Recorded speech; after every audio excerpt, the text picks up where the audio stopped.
Okay, thanks ladies and gentlemen once again. Another episode of the Fast Lane Podcast for Success. I am your host, Derek Lane. Thanks again. Hey, today I was thinking about when do people make decisions that affect their lives? And how do they do it? What's the process of doing that? When you make a decision that affects the long-term effect of your life, you know, the job that you choose, the woman that you married, the man that you marry, where you're going on vacation, what kind of house you're going to buy, what kind of car you're going to drive. And these seems to be the big major factors in our life. You know, what are the major factors? Family, job, house, vehicle. Vehicle is kind of the last, but where you live, not so much as how much of a house you live in, is a little more appropriate as well. What led you to these decisions? Was it on a whim? Did you study it carefully? Did you consult with many people? Or did you just figure it all out on your own? We're going to break down decisions and why we make decisions and see if we can't make a decision process to be one of more success and garner more success in our lives. So hold on, let's do this on the Fast Lane.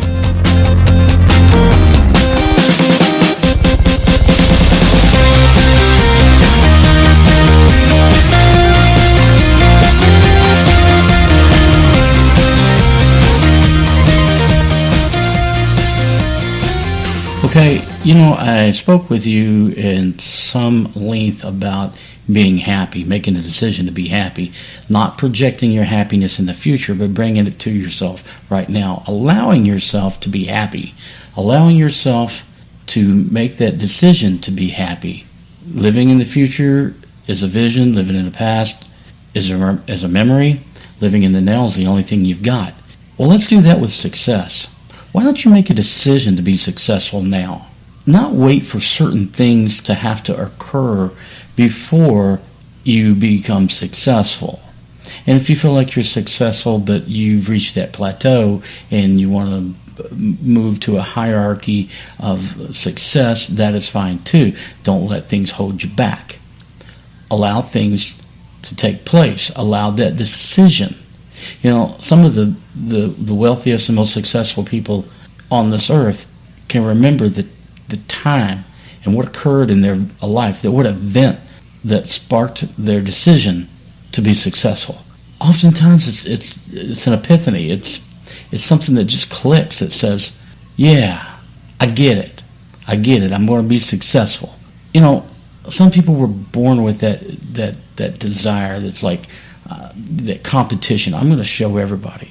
And nothing is going to stop me. Nothing. You know, we talked about following the followers and the brain that naturally has the path of least resistance.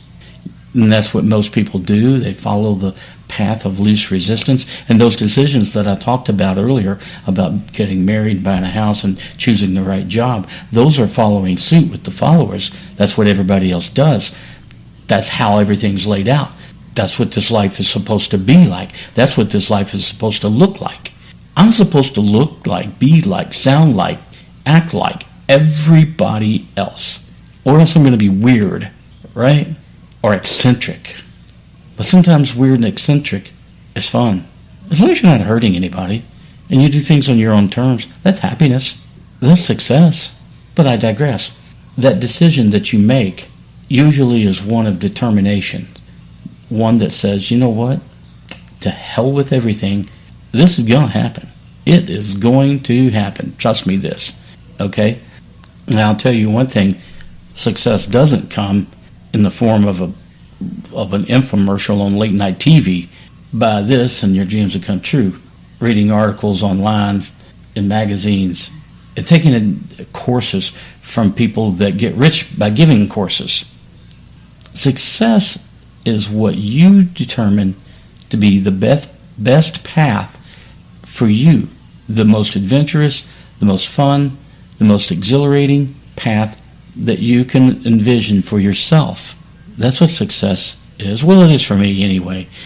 I enjoy, this podcast. I enjoy it. I just, it thrills me to be able to put my words out there and have people respond to me and get feedback that says, hey, Derek, I appreciated the show last week, and there was a few things in there that really clicked and made me think.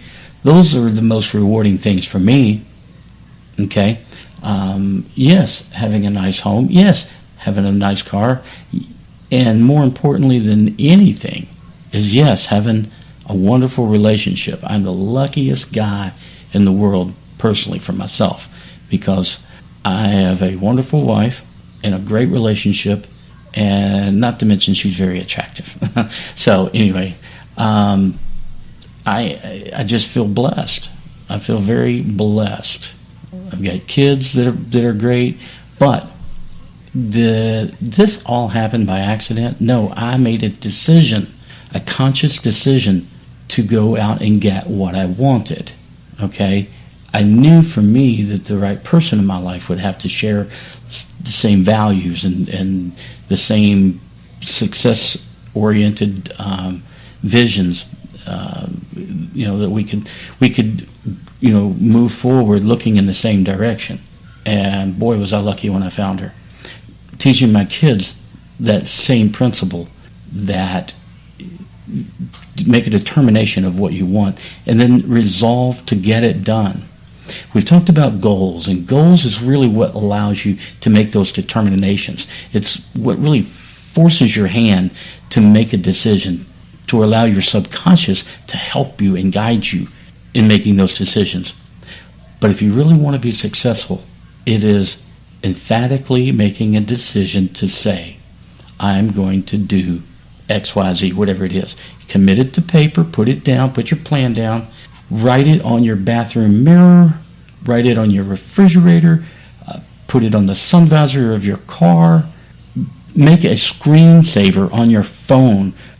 Do not let a day go by that you're not bombarded with your own words, your own vision, your own plan, and you see it nonstop.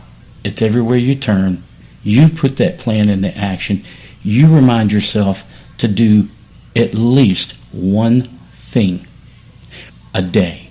Doesn't matter how small or how big, but if you commit to doing just one thing to your success, remarkably you will see leaps and bounds, and you will look back in 6 months, a year, 2, and you'll go, wow, I couldn't have dreamt this. It happened so quickly. But if you do one thing a day toward your goal, and you make that decision to do that, you make a decision that you're going to be successful, and no thing can stop you. As long as you're sensible, as long as you have practicality of mindful missions, then you can make it happen. There's no way that you can't make it happen when you're that determined. Giving fear value, that kind of crushes your success path. Fear holds us back a lot of times. The what ifs of the world, that scenario, and that doubt that creeps into the back of your brain, and that little bug in the back of your mind that says, gosh, I look like a fool if I fail. And play it safe. Just don't do anything. Play it safe. Yeah, you got a job. You got a house. You're good. But how come you hadn't reached that plateau? Because you're afraid. You're afraid of how it's going to look.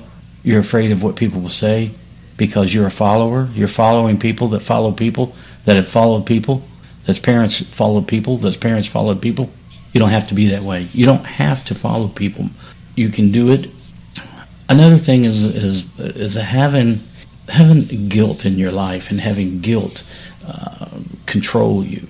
I know I should, but you don't have to do that. You can acknowledge guilt. Guilt it's just an emotion. It's a subconscious emotion that wants to take over and kind of control us. See, we're made. The mind is made to not have stress in our life, to not have chaos in our life. But by doing nothing, the reverse happens and we have stress and chaos. Only by taking control and facing things head on and going, I'm going to beat this. I'm going to do this. Whatever it is that's in your way, crush it. Get it the hell out of your way. Move on. Find ways. Find other people. Find mentors that have done it. Learn from those mentors. Read every day. I've got a podcast on reading. There's some great statistics there. But do something every single day. Again, I encourage you. Like I say, your screensaver should have your goal, your ultimate goal. Thinking of a business, thinking of maybe starting your own business, well, maybe your screensaver should have the name of that business right there. Right there. Do something. Set smart goals. You got to be specific with your goals. They have to be measurable, obtainable. They have to be relevant and time-oriented. By what means, how will I, and by when, and is this really what I want? When you resolve to get what you really want in life, again, nothing will stop you. Nothing will stop you. If you don't have a mentor, find one. You will get insights and information that maybe the path in the brain that that you're taking right now kind of leads one way, and there's other ways to approach it, and you will never know that unless you have insights from other people that have done the things that you're wanting to do. There's always a way. Okay, take a course, read.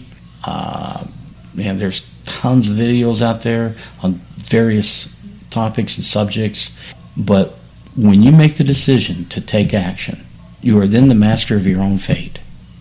Let me say that again. When you make a decision to take action, you are the master of your own fate. Okay? This is, it's kind of the whole breakdown of what I'm referring to. You should commit to something right at the end of this podcast. Don't turn it off now. Wait to the end. But at the end of this podcast, I challenge you. Find a pen, find a paper. If you're driving, wait till you get where you're going, your destination. Then find a pen and a paper. Write down what you want out of life. Make a decision. Make this decision today that's going to change your life. If you have to create a new way of thinking, don't be afraid to do that. It's okay. Sometimes we need to reinvent our personalities. I like to feel that I've done that at least a few times in my life.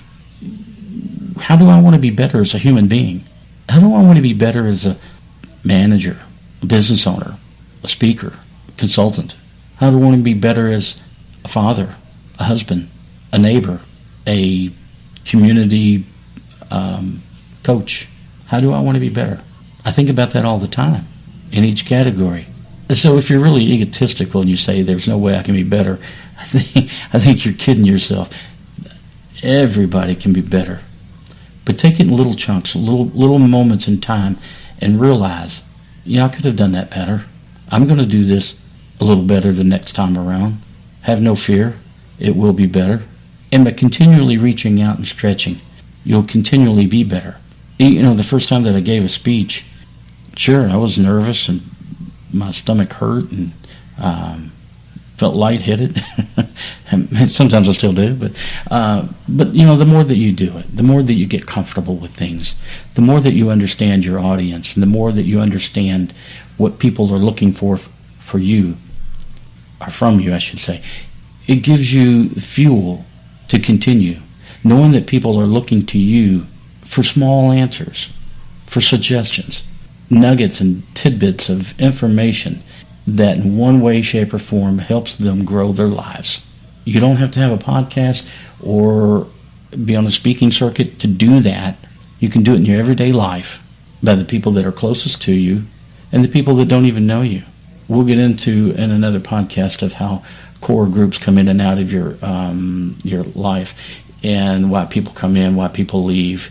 It's a whole